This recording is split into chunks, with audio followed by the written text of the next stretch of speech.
Hello sa lahat ng kapiso wifi natin dyan. Sa lahat na may mga piso wifi dyan.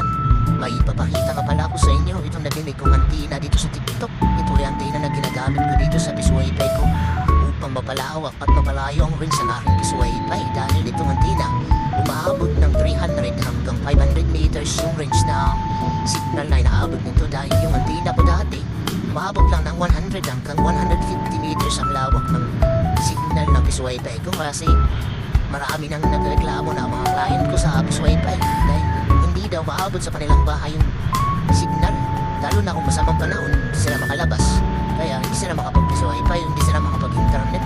Kaya dahil dito naghanap talaga ako ng paraan para mapalitan ko yung antenna ko. Kasi yung ibang kabahayan, ibang client ko malalayo sa piso wifi ko, nasa 300 hanggang 500 meters na yung layo nila.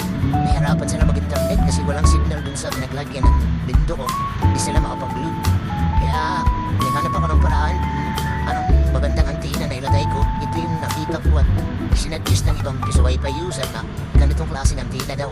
Para sa mga wala pang ganitong antenna, ilalagay ko lang sa baba ng aking video ang Eurobasket ng antenna para doon na lang kayo mag-order.